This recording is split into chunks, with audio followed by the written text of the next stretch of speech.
زين كان لا صوت لي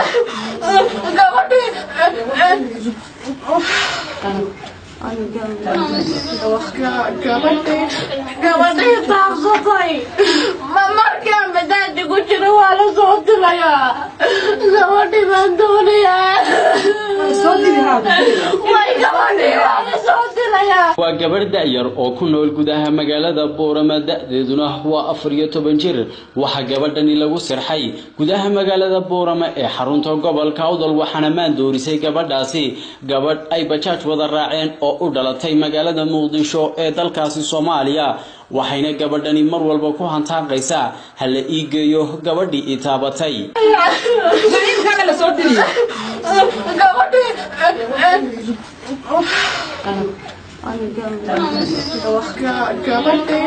gabadhii taabsatay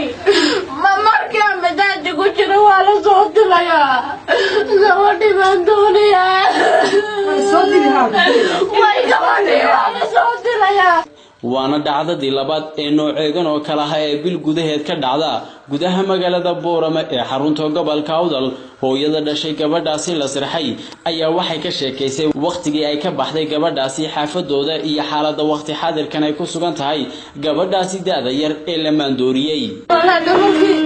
saaka waa gubariyo 10 subaxnayna tiriyada caafimaad qabtay iga soo baxday markay iga soo baxdayna waxay adeegi baan u dirtay kabacdi markaan adeeg ku dirtay inta bajaaj lagu soo saaso amir iyo maantoona lahayn baa la keenay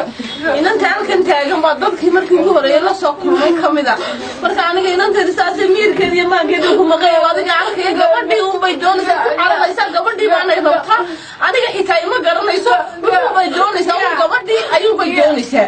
waa kan inantii markii la soo kulantay ee meesha ka soo qaadayna waa kan bajaaj kan raacay way gabadhani hortiisa ku dhacsanay inamadii baan ku roor bajaaj ku soo qabataysiin ha gabadha meesha ku dhacsan war gabadha ma jimidanka ka dhacday ma naga ma dhicin gabadh ba tay taabatay way tiro gabadha taas oo dhacsan tahay waan la qabtay gabadha guriga hor taagneed albaabay garaacisay albaabkii bay gashay gabadha waan qaadnay hooyadeed baan u geynay ilaa ay markii laga bilaabana gabadhii uun bay leedahay ilaa ay hadeerna waa taasdaa gabadhii iyadoo lana waan mid dhacsan oo mar ku yidhi inankii wuxuu gabadhaasay taabatay bay leedahay markay meesha ka soo koraysay dhinaceega inta uu baydhabay lugta gacanteeda saar marka ina kuma bajaaj leesh kamid ah inuu waxa bajaaj leesh kamid ah bajaaj ku watay iyo walaba ay ahaan waliba dadkii ma yahayn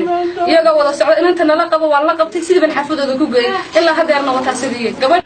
si kastaba haatee dhacdooyinkan sixirka oo muddooyinka ugu dambeeyay ku soo badanayay guud ahaanba Somaliland ayaa waxay tahay dhacdadani midii labaad ee gudaha magaalada Boorama ka dhacda bil gudaheed laamaha amniga ee kala duwan ee magaaladani Boorama ayaa waxayna gacanta ku soo dhigeen gabadhii geysatay falkaasi iyadoo ilaa haatan aysan ka hadal ciidamada amniga ee magaaladani Boorama dhibaatooyinka kala duwan ee ku soo badanaya gudaha magaalada Boorama وعبد الله طاهر واستيفيق عالمي صاب مقالة Boorama